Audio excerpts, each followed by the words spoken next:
gypsies, the animals, and even the knights, but the last group of characters in the story is called the audience. Audience, you're not wearing our silly costumes. You came to the park in your own silly costumes, and your job is to clap and cheer and yell and scream and let all of our actors and actresses know what a wonderful job they're doing. So audience, can you give our volunteers a great big cheer? Now the only thing is, we don't want to cheer for the Spriggans because they're the bad guys. They might get the wrong idea. So let's give our Spriggans a great big boo. And a hiss. Come on audience, I want to hear you hissing like ruptured cobras. Let's give them a hiss. You know, Spriggans, I think they're better at booing and hissing than they are at cheering. You must be pretty wicked over there. All right, now, again, don't be afraid to do that whenever the Spriggans do something really wicked, and I can promise you that will happen more than once. But it's probably not a good idea to start with the bad guys. So let's start our story with another great big round of applause. And as I said, our story is called The Gypsy Princess, but it does not begin with the gypsies. But since you're in the title Gypsies, I think we'd probably better introduce you. So if you can all make it your way out to the center here. Come right on out to the center because, ladies and gentlemen, these are our gypsies, and I think you should probably see what wonderful dancers they are. So gypsies, can you show the audience the dance you've just learned? And aren't they excellent dancers, ladies and gentlemen? Let's hear it for the gypsies. And gypsies, you may dance your way all the way back over there to your camp. Because, as I said, the story does not begin with the gypsies. As a matter of fact, it doesn't begin with the animals either, but I think we should introduce them. So, animals, can you all stand up, take a few steps out, and take a bow? I think that's all of our animals. All right, you two better be pretty brave. You're the only animals in the forest. Maybe they're the toughest animals in the forest. That's why there's none left. I don't know. At any rate, our story does not begin with the animals, but it begins right over here in the royal palace with the king himself. So come on out, your majesty, and you're his subject, so let's cheer extra loud for the king. And our story begins with the king not actually encouraging his lovely subjects to cheer for him, but looking very nervous and pacing back and forth in the middle of his throne room. And of course, back in those days, the knights used to do whatever the king did, all except for one knight who thought the king was being silly. So knights, if you'd all march back and forth behind the king and try to look dreadfully nervous. And they were so nervous that they were all biting their fingernails. Their teeth were chatting there, and their knees were knocking together until they felt like jelly. And why do you suppose that they were all so very nervous? Do you think that there was an enemy at the gates? Do you think they were out of food? Was there a terrible flood of Swiss cheese out to sweep down and wipe them all out? No, it was much, much more nerve-wracking than that, because the king was waiting for his very first baby to be born. And this, for some reason, is how kings used to behave when they were waiting for babies to be born. I'm sure it's nothing like that now, is it, moms and dads? Well, the king and the knights had nibbled their nails down to nothing when they heard the sound that they'd been waiting for. The beautiful cry of a newborn baby, and out came the queen, carrying that beautiful baby. She walked all the way to the front of the great hall to greet her subjects. The king swept over. He scooped the baby into his arms, spun around in a circle, and said, "Oh, what a wonderful baby! Why, he's got my eyes, he's got my ears, he's even got my nose.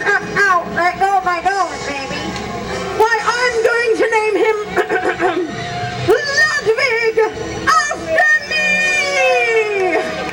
But the queen stepped over, and she said, "Your Highness, you can't name the baby Ludwig." The king stomped his foot. He crossed his arms. He said, "Why can't I name the baby Ludwig? Ludwig is my name. It was my grandfather's name. It's my great-grandfather's name. It is an excellent name. Why can't I name the baby Ludwig?" And the queen said, "Take a closer look, your majesty. Ludwig is a terrible name for a girl." The king smacked his forehead. He turned and said, "You're right. We'd better come up with a much more suitable name. Let's name her Ludwina, after me, of course." The king took the baby once more and turned towards his subjects and said, "Good people, I present to you the Princess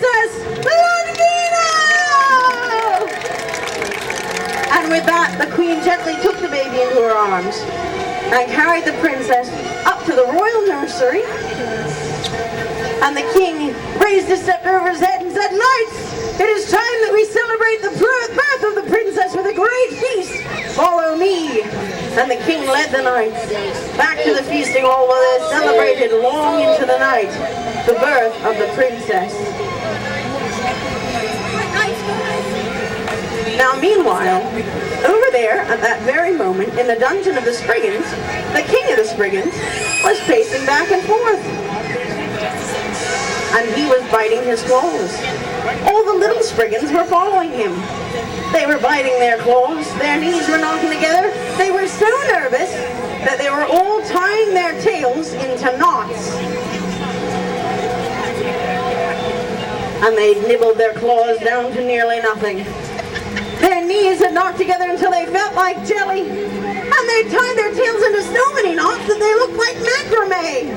And finally, on the stroke of midnight, as a cloud passed over the moon, they all stopped, they put their hands to their ears, and they listened, because they heard the sound that they had been waiting for. Out came the queen of the Spriggans carrying that baby. The king rushed over, he snatched the baby out of the queen's arms, and said, "Oh, what a wonderful, wicked little baby. Why, he looks just like me. I'm going to name him Rufus after me." The queen grabbed the baby back. "No, you're not, because she's a girl." The king grabbed the baby back. "He's a boy! A girl! Boy! Girl! Boy! Boy! Girl! Ha! I fooled you, king! Take a closer look!" The king looked into that baby's eyes, and he crossed his arms and said, "I don't know what you're talking about, queen. I've been saying that this baby was a girl this whole time. Don't try to fool me. Let's name her Rufette after me." The queen shrugged her shoulders. "Well, it doesn't matter what we call her, because I have a wicked plan." And the Spriggans got into a huddle, and they started to whisper. And their heads got lower, and the lower their heads grew, the more wicked the plan became, until finally they let out a great wicked laugh. And they turned around and went tiptoeing through the forest. And let's give those Spriggans a boo, because they tiptoed all the way up until they stood underneath the nursery window, and they waited. Now the queen was up there in the royal nursery trying to rock baby Ludwina to sleep. But baby Ludwina was one of those fussy babies that didn't like to go to sleep. And so the queen decided to sing her favorite lullaby. Now this lullaby carried all through the palace. And it didn't make baby Ludwina go to sleep, but it reached the ears of the king and all the knights. And the king and the knights started to yawn and stretch. And one by one they all fell sound asleep, landing with a plop right in their mashed potatoes, leaving just the queen and the baby awake in the palace. Well, the Spriggans realized they had the perfect moment. They reached behind them and grabbed their tails, and they began twirling their tails in circles. And in their sweetest voices, all of the Spriggans called out, "Yoo-hoo!" The queen stepped toward the window. She looked outside. She saw the tails of the Spriggans swinging, and she was instantly hypnotized. The queen laid baby Ludwina down on the ground. She took 3 steps backward, and she herself lay down on the floor of the nursery and fell sound asleep. The queen of the Spriggans said, "All right, it's my turn. Spriggans, back up and stay there." The queen of the Spriggans went tiptoeing into the nursery all by herself. She laid baby Rufette's blanket down on the ground. She picked up baby Rufette and put her in baby Ludwina's blanket. She picked up baby Ludwina and put her in baby Rufette's blanket, thereby switching the babies, being very careful all the time not to bend the baby's necks. Well, she scooped up the royal baby in her own blanket and turned and went tiptoeing back to the Spriggans. "All right, I've got her, boys, let's go." They turned around and went sneaking back towards their dungeon, but before they'd gone so much as 3 steps, they stopped. They stuck their noses in the air and they sniffed. Now there's only one thing in the entire world that Spriggans like better than stealing babies, and that is good barbecue. When the Spriggans smelled that barbecue, they rushed over, and they began stuffing great fistfuls of it into their mouths. Well, the queen realized it's really hard to eat barbecue when you're carrying a baby. she rushed over, she laid the baby down underneath the bush and ran back and joined the other Spriggans. And the Spriggans ate and ate. They ate until they were so full they had to sit down. And they kept eating and eating until finally, oh, you gotta sit down, Spriggans. You're very full.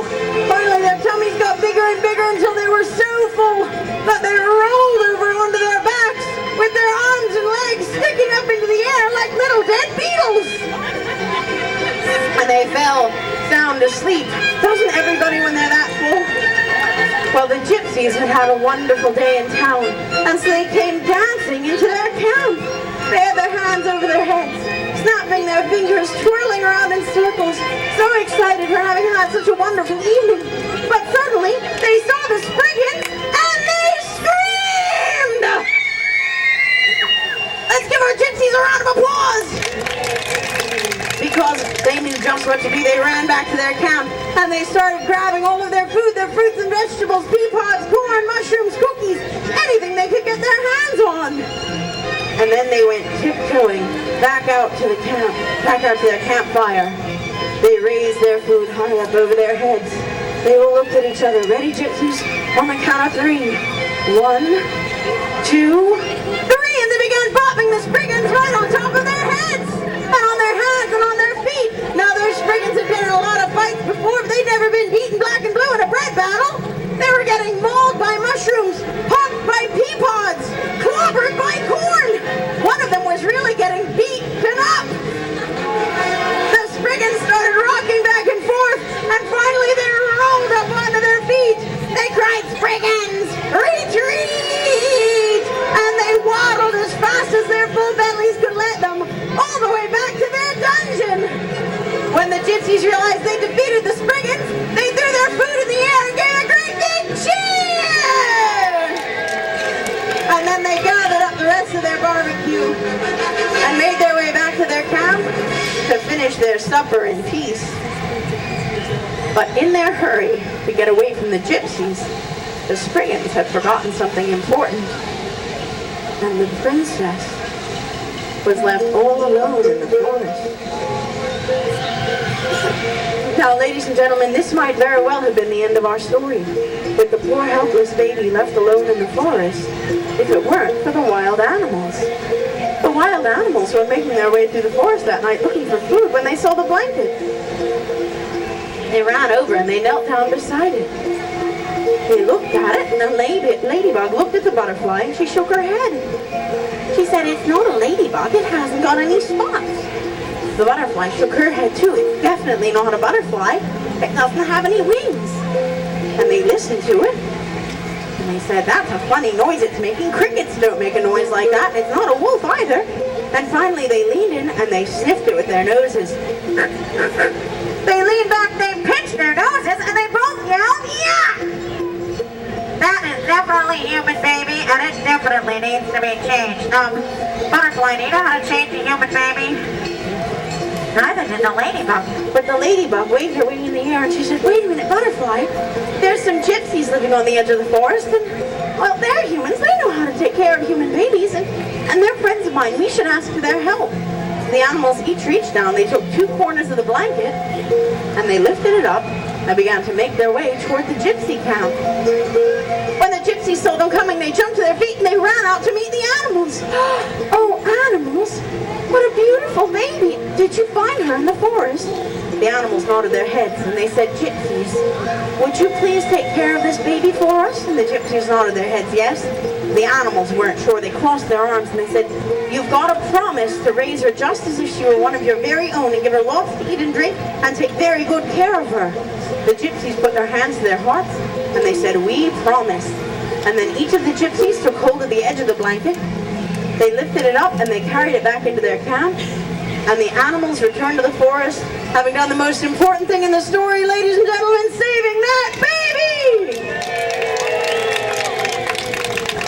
And the gypsies kept their promise. They did treat that baby as one of their very own. Why, they taught her all of their secrets. They taught her how to make her way through the forest, how to patch pots and pans, how to fix wagon wheels. And finally, 16 years passed, and she grew to be this most beautiful gypsy princess. So come right on out here, gypsy princess, and take a bow.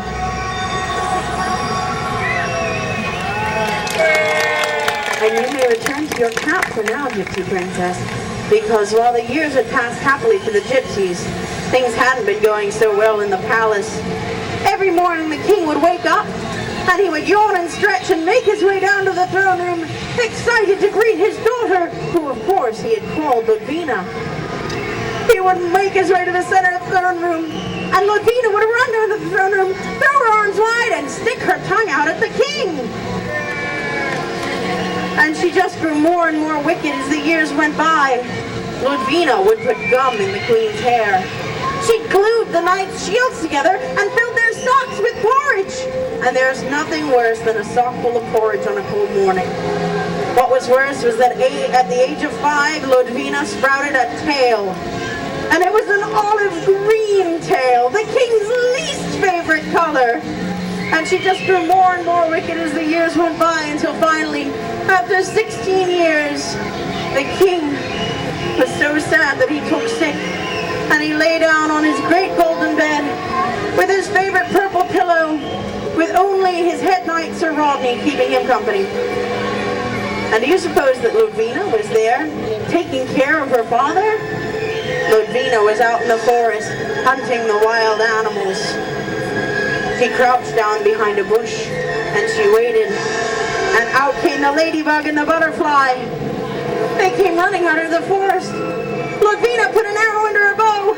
She pulled back her bowstring and took careful aim, and with one shot she knocked both animals to the ground. But she saw they were still twitching. She put another arrow into her bow. She pulled back the string. She ran forward, when suddenly Ludwina was surrounded by the Spriggans, who were all twirling their tails, and Ludwina was instantly hypnotized. The king of the Spriggans stepped forward. Oh, where's your shield, king? You're gonna need that. The king of the Spriggans ran forward and held his shining shield in Ludwina's face. And whosoever looks into the shield of the king of the Spriggans will see their true self. And what Ludwina saw was that she was a Spriggan, and that Spriggan holding the shield was her dad. She jumped forward and gave him a great big handshake. Nice to meet you, Pop. The queen of the Spriggans stepped forward. She shook Ludwina's hand too. Nice to meet you, dearie. It looks like you've done pretty well in the palace. And Ludwina scratched her head and said, yeah, I've been wondering about that. Can you explain why I've been in the palace all this time? Well, the Spriggans got into a huddle, and the queen began to whisper. Well, you see, Ludwina, I've had this plan for over 16 years now. What you've got to do tonight is sneak inside and get the golden key that unlocks the gates. Unlock those gates. Us Spriggans will come running inside. We'll sweep through the palace, finish off the knights and the old king, and then you'll become queen, and we Spriggans will rule the kingdom. And the Spriggans gave a great wicked laugh. And the Spriggans went tiptoeing back to their dungeon to wait for that night, and Ludwina, all alone, returned to the palace to wait for that night's wickedness, leaving the animals all alone in the forest. And once again, this might have been the end of our story, with the Spriggans' plan succeeding. If not for that very moment, the gypsy princess was walking through the forest.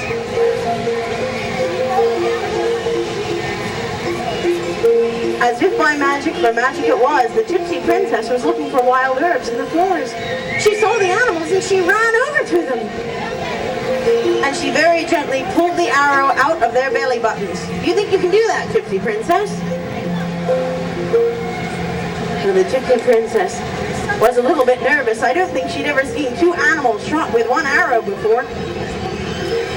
She pulled the arrows out of the animals' belly buttons, and then reached into her bag and pulled out some healing herbs and sprinkled healing herbs over the wounds.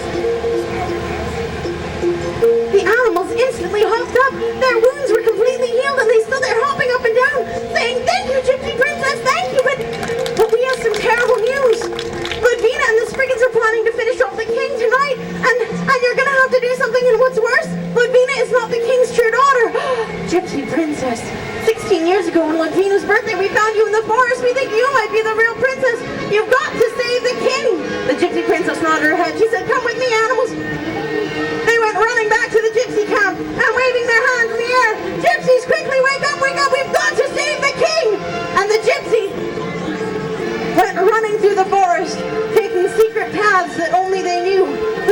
they made their way to the front gates, the Spriggans would see them coming.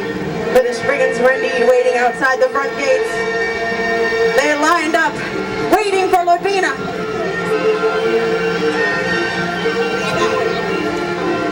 The gypsies reached the back gates of the palace. They started jumping up and down, waving their arms over their heads, crying, "Knights, wake up, wake up!" The knights wake up. They drew their swords. Ludvina unlocked the gates, but instead of the Spriggans sweeping in, the knights swept out, and a great slow-motion battle began right there in the palace courtyard. And the two sides were nearly perfectly evenly matched. Then sometimes it seemed as though the knights were winning, sometimes as though the Spriggans were winning. The gypsies and the animals realized they had to do something. They ran over to the queen.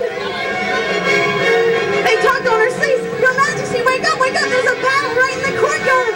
The queen woke up and she said, "We better get the king and the queen and the gypsies and the animal." "King, what are you doing out of bed? You're still sick and get back in bed right now, King." How can we tell this story if you're getting out of bed ahead of time? The queen ran over. She said, "Your Majesty, you've got to wake up." But the king waved them away. See, I told you this was important. "Go away. Can't you see I'm sad?" The queen stood up. She put her hands on her hips. And she said, "You've been sad for 16 years now, King. It's time you did something. Gypsies, get him!" The gypsies bent down. They grabbed the edge of the king's blanket. And they rolled the king out of bed with a kerplop. And he was furious. He stormed down to the courtyard, threw his scepter over his head, and cried, "Everyone, stop!"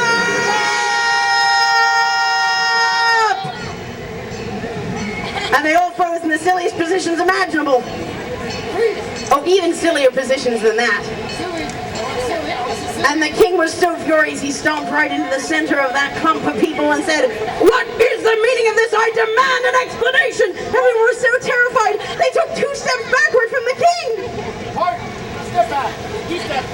Everyone, that is, except for Ludvina, who ran forward. No, you better leave your sword behind. This is going to make your story look pretty bad. She ran forward and she said, "You see what happened? Your Majesty, Daddy, dearest, what happened is that the gypsies were coming here to finish you off." "Yeah, that's it. And Spriggans and I came to save you. Isn't that right, Spriggans?" All the Spriggans nodded their heads. "Yeah, that's definitely what happened. Yeah. But the gypsy princess ran forward to the king. She ran forward and she waved her hands. She said, "Wait a minute, Your Majesty, that's not true. It was the Spriggans that came to finish you off, and the gypsies and I who came to save you. And what's more, Ludvina is not your real daughter. I am." The king's jaw dropped open, and he looked back and forth. "One of you is telling a lie. Everyone, take 3 steps backward this time, and sit down. I must pass judgment." Everyone, that is, except you, Ludvina, and you, gypsy princess. And the king began to look back and forth. First at Ludvina, and then at the gypsy princess. Then back at Ludvina, back at the gypsy princess, back and forth and back and forth. The king's head went until it looked like a blur. But 16 years of illness had clouded the king's judgment. His eyes rested on the gypsy princess and he frowned. "Young lady, that is a lie. And a lie to a king is called treason. And in this kingdom there is only one punishment for treason." The king raised his scepter, about to pronounce the death sentence on the gypsy princess. But before the fateful words could be spoken, the palace gates burst open, and a unicorn ran down and stood before the king. She raised her horn and touched the king, once on his head and once on his heart. The unicorn said, "Your Highness, I would not think to tell you who to choose, but you must think clearly. Whichever one of these young ladies can cure you of your illness and sorrow, that is your true daughter." And with that, the unicorn disappeared as swiftly as she had arrived. Well, the king stood there scratching his head. "Let's see. Ludvina, I'm pretty sure you're my real daughter, so come on, try and heal me. Let's get this over with." Well, Ludvina put her hand on the king's shoulder, and she concentrated. And the king, instead of feeling better, he felt worse. His head ached, his tummy rumbled, he staggered forward. and then collapsed onto his back on the ground and lay there, very still indeed. Bobina ran and hid with the Spriggans. But the gypsy princess shook her head, and she said, "Now it is my turn." And she knelt down beside the king, and she put her hand on his heart, and she wished as hard as she could. And at first nothing happened, but suddenly the king's eyes fluttered open. He raised his head. The king sat up. He struggled to his feet. He raised his hands over his head, spun around in a circle, and cried, "That's the best I've felt in 16 years!"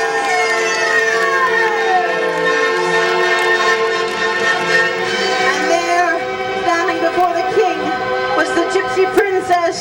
He raised his hands once more and said, "I present to you my true daughter, the gypsy princess!" And the king lifted his hand to his head. He took the crown off his own head and set it on the head of the gypsy princess. He handed her his scepter. Probably on top there, king, is a little dark in there. He handed her his scepter and said, "Good people, I present to you your new queen!" Everybody jumped to their feet, clapping and cheering. But suddenly the Spriggans realized they were in trouble. The knights ran forward. They raised their swords and they said, "Spriggans, you're finished! We have had enough of you!" But the gypsy princess stepped forward. She raised her scepter over her head and she said, "Everyone, wait! I have a better idea. Knights, put your swords down. Spriggans, come here!" And the gypsy princess put her fingers to her lips and she whistled. And the animals ran over and stood beside the gypsy princess.